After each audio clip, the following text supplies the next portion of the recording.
اللہ کے علم میں کسی کو شریک ٹھہرانا، اس کی قرآن نے بھی نفی کی ہے اور حدیث نے بھی نفی کی ہے کہ اللہ کے ساتھ کوئی بھی شریک نہیں، نہ ذات میں، نہ صفات میں، اور نہ علم میں۔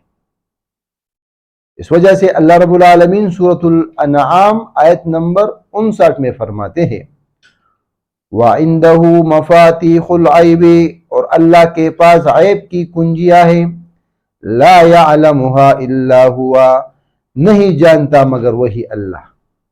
اس غیب کی چابیوں کو کوئی نہیں جانتا اللہ کے علاوہ۔ وَيَعْلَمُ مَا فِي الْبَرِّ وَالْبَحْرِ، خشکی پر جو ہوتا ہے اور تری پر جو ہوتا ہے، جہاں پر پانی ہو اللہ ہی جانتا ہے۔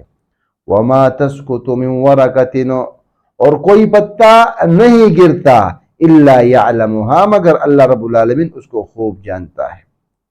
وَلَا حَبَّةٍ فِي ظُلُمَاتِ الْأَرْضِ، اور زمین کے اندر اندھیروں میں جو دانے ہیں، وَلَا رَطْبٍ وَلَا يَابِسٍ، جو تر ہو یا خشک ہو، الا فی کتاب مبین، اللہ رب العالمین کے پاس ہے، واضح لکھی ہوئی یہ باتیں موجود ہیں۔ یعنی زمین کے اندھیروں میں جو چیزیں ہو، جو دانا ہو وہ خشک ہو یا تر ہو، یا خشکی پر یا سمندر پانی میں کوئی چیز ہو، یا اسی طرح آسمانوں میں کوئی چیز ہو، اللہ کے علاوہ اس کو کوئی نہیں جانتا۔ اللہ رب العالمین نے ظاہری چیزیں معلوم کرنے کے لیے انسان کو کچھ اسباب دیے ہیں، یعنی اپنی آنکھوں سے دیکھنا، اپنی کانوں سے سننا، اور اپنے ہاتھوں سے چھونا، اپنے زبان سے چکھنا، اسی طرح اور چیزیں ہیں کہ وہ ظاہری چیزوں کو معلوم کرنے کے لیے اللہ رب العالمین نے دی ہے۔ ہم کہتے ہیں یہ دن ہے، کیوں؟ سورج وہ طلوع ہو چکا ہوتا ہے۔ ہم کہتے ہیں یہ رات ہے، کیونکہ اپنے آنکھوں سے دیکھ رہے ہوتے ہیں کہ وہ اندھیرا ہے، اندھیرے کو رات کہتے ہیں۔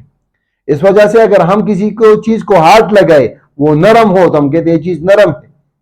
تو یہ معلوم کرنے کے لیے ظاہری چیزوں کو اللہ رب العالمین نے ہمیں کچھ چیزیں اسباب دی ہے، یعنی آنکھیں، کان، ناک، زبان، ہاتھ، اور اسی طرح دماغ اور دل، یہ ظاہری چیزوں کو معلوم کرنے کے لیے۔ اس کے علاوہ باقی کچھ چیزیں ہیں جن کے بارے میں اللہ رب العالمین احکم الحاکمین نے کسی کو خبر نہیں دی، اس کے بارے میں کسی کو نہیں بتایا۔ ہاں اپنی وحی کے ذریعے کسی کو اگر بتانا چاہے، وہ بھی وحی کے ذریعے، وحی کے علاوہ نہیں۔ اس وجہ سے علم غیب صرف اللہ تعالیٰ ہی کو ہے، یعنی غیب کا علم، غیب کہتے ہیں غاب یغیب، یعنی وہ چیز جو آپ کی نظروں سے اوجھل ہو، آپ کے نظروں سے دور ہو، آپ کو نظر نہ آ رہا ہو، اس کو غیب کہتے ہیں۔ اور نہ اس کو آنکھیں دیکھ سکتا ہو، یعنی اللہ نے آپ کو آنکھیں دی ہے تو کسی عام چیز کو معلوم کرنے کے لیے وہ آپ دیکھ سکتے ہیں، لیکن غیب کو آپ دیکھ نہیں سکتے۔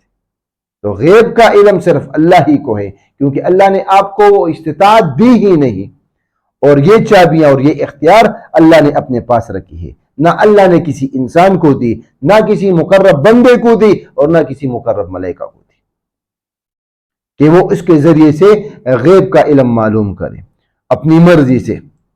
اس وجہ سے علم الغیب اس کو کہتے ہیں، یعنی غیب کا علم یہ صرف اللہ کے ساتھ ثابت ہے، اللہ کے لیے ہی ثابت ہے، کسی اور کے لیے ماننا یہ شرک ہے۔ اللہ کے رسول علیہ الصلوۃ والسلام پر وحی آتی تھی، لیکن کئی دفعہ اللہ کے رسول علیہ الصلوۃ والسلام اس کے بارے میں صراحتاً کہہ چکے ہیں کہ مجھے غیب کا علم نہیں، ولا اعلم الغیب، مجھے غیب کا علم نہیں دیا گیا۔ جس طرح کہ اللہ کے رسول علیہ الصلوۃ والسلام کے عہد رسالت میں منافقوں نے عائشہ صدیقہ رضی اللہ تعالیٰ عنہ پر الزام لگایا، تہمت لگائی۔ اللہ کے رسول علیہ الصلوۃ والسلام کو سخت صدمہ ہوا، تکلیف ہوئی۔ اللہ کے رسول نے کئی دنوں تک اس معاملے کی جانچ پڑتال کی، مگر کچھ بھی معلوم نہ ہو سکا۔ اگر اللہ کے رسول غیب کا علم جانتے تو فوراً کہہ دیتے کہ اس بندے نے یہ جھوٹ کہا ہے۔ اللہ کے رسول علیہ الصلوۃ والسلام کو اگر پتہ ہوگا کہ فلانا شخص صحابی شہید ہو رہا ہے تو ان کو کبھی نہ بھیجتے۔ ایک دفعہ جبریل امین علیہ السلام، تو وہی کے ذریعے 10 آیات کے ذریعے اللہ رب العالمین احکم الحاکمین نے نبی علیہ السلام کو اس سے مختلف فرمایا کہ عائشہ صدیقہ رضی اللہ تعالی عنہ وہ بری ہے، وہ زنا سے بری ہے، وہ تہمت سے بری ہے، وہ الزام سے بری ہے، اور یہ منافق لوگ ان سے اللہ نفرت کرنے والا ہے۔ تو اللہ کے رسول کو اگر علم الغیب ہوتا، غیب کا علم ہوتا، تو اللہ کے رسول اسی ٹائم بتا دیتے، اسی وقت بتا دیتے۔ اللہ کے رسول علیہ السلام کے ساتھ ایک مرتبہ جبریل امین نے وعدہ کیا کہ میں آپ کے ساتھ ملاقات کے لیے آؤں گا۔ اللہ کے رسول انتظار میں تھے اور ٹہل رہے تھے، ٹہلتے ٹہلتے اپنے کمرے سے باہر آئے، کیا دیکھتے ہیں؟ جبریل امین دروازے پہ کھڑا ہے۔ جبریل امین میں آپ کا انتظار کرتا رہا ہوں، آپ نے دیر کیوں کی؟ جبریل امین کہنے لگے اللہ کے رسول، جس گھر میں تصویر ہو، جس گھر میں کتا ہو، ہم اس میں داخل نہیں ہوتے۔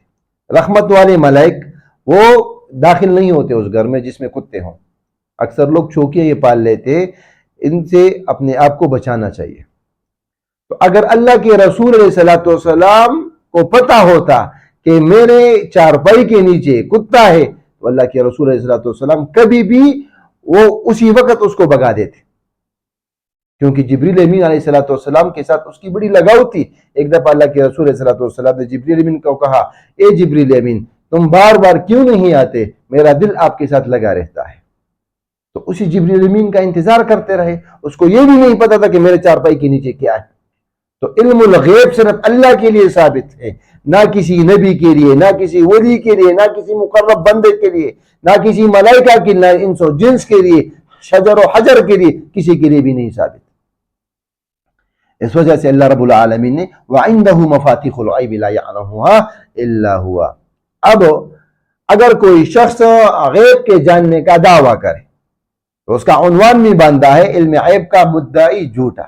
جس شخص نے غیب کا دعویٰ کیا کہ مجھے علم الغیب ہے، یعنی غیب کی باتوں کا مجھے پتہ چلتا ہے، یہ شخص جھوٹا ہے۔ تو اس سے معلوم ہوا کہ یہ جو شخص یہ وعدہ کرتا ہے یا یہ دعویٰ کرتا ہے کہ میں ایسا علم جانتا ہوں جس سے عیب معلوم کر لیتا ہوں، ماضی اور مستقبل کی باتیں مجھے پتہ چل جاتی ہے، وہ جھوٹا ہے اور الوہیت کا دعویٰ کرتا ہے، اور یہ بندہ مشرک ہے۔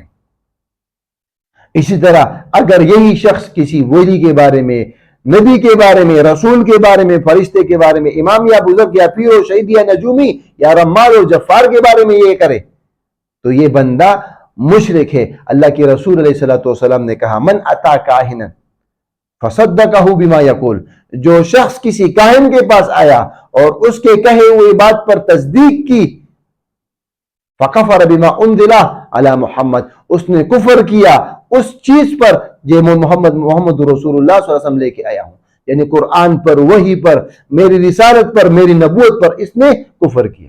کیوں؟ میں نے یہ بات صاف بتا دی کہ اللہ کے علاوہ غیب کا علم کوئی جاننے والا ہے نہیں۔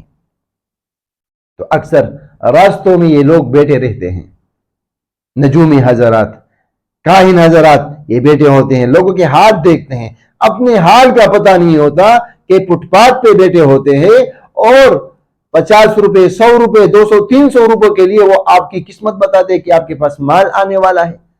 تو وہ خود بھی پاگل ہیں، بے وقوف ہیں، اور جو لوگ ان کے پاس جاتے ہیں کہ جو فٹ پاتھ پہ بیٹھے لوگ ہوتے ہیں تو وہ آپ کی قسمت کس طرح بتاتے ہیں۔ تو یہ سراسر جھوٹے لوگ ہیں اور قرآن کے خلاف اللہ کے وحی کے خلاف جا رہے ہیں۔ اس وجہ سے اللہ رب العالمین کا کہنا قُلْ لَا يَعْلَمُ مَنْ فِي السَّمَاوَاتِ وَالْأَرْضِ الْغَيْبَ إِلَّا اللَّهُ، کہہ دیجئے محمد رسول اللہ صلی اللہ علیہ وآلہ وسلم، لا يعلم، نہیں جانتا، من فی السماوات والارض الغیب، جو آسمانوں میں ہے اور زمینوں میں ہے، کس چیز کو نہیں جانتے؟ اللہ، الغیب، غیب کے علم کو نہیں جانتے، یعنی غیب کا علم کسی کے پاس نہیں، الا اللہ، سوائے اللہ کے۔ تو اللہ نے جس طرح توحید میں اپنی ذات کے ساتھ لا الہ الا اللہ کہا کہ میرے علاوہ کوئی بھی عبادت کے لائق نہیں، تو اسی طرح اللہ رب العالمین غیب کا صرف اپنے لیے ثبوت دیتا ہے کہ الغیب الا اللہ، لا يعلم من فی السماوات والارض الغیب الا اللہ، غیب میرے علاوہ کوئی نہیں جانتا، وما یشعرون ایان یبعثون، ان کو تو یہ بھی نہیں پتا کہ ہم قیامت کے دن کب اٹھائے جائیں گے۔ اللہ کے رسول علیہ الصلوۃ والسلام کے پاس، وَيَسْأَلُونَكَ عَنِ السَّاعَةِ، آپ سے قیامت کے بارے میں پوچھتے ہیں۔ اللہ کے رسول علیہ الصلوۃ والسلام کو قیامت کے بارے میں نہیں پتا تھا۔ وہ لمبی حدیث جو مسلم کی شروع میں آتی ہے، اللہ کے رسول علیہ الصلوۃ والسلام کے پاس جبریل امین ایک شخص کی شکل میں آتے ہیں اور مختلف سوالات پوچھتے ہیں، مل اسلام و مل احسان، اور آخر میں پوچھتے ہیں متی الساعہ، اے اللہ کے رسول قیامت کب آئے گی؟ مل مسئول اعلم عنہا من السائل، مجھے نہیں پتا، یعنی جس طرح آپ کو نہیں معلوم اسی طرح مجھے نہیں معلوم۔ ہاں، ان کی اشرات اور نشانیاں مجھے اللہ رب العالمین نے وحی کے ذریعے بتائی ہے۔ تو اللہ کے رسول صلی اللہ علیہ وسلم نے ان کی نشانیاں نہیں بتا دی، لیکن قیامت کے بارے میں نہیں بتایا کہ قیامت کس دن کو آنی ہے اور قیامت کب آنی ہے، کتنے ہزار سال، کتنے سو سال بعد۔ تو اللہ کے رسول علیہ الصلوۃ والسلام سے بھی یہ علم اللہ نے پوشیدہ رکھا۔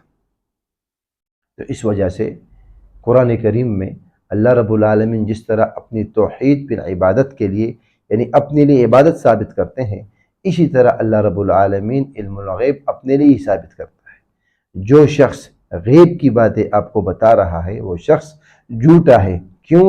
اللہ کے کلام سے ہم نے یہ ثابت کیا کہ اللہ کے علاوہ غیب کا علم کوئی نہیں جانتا۔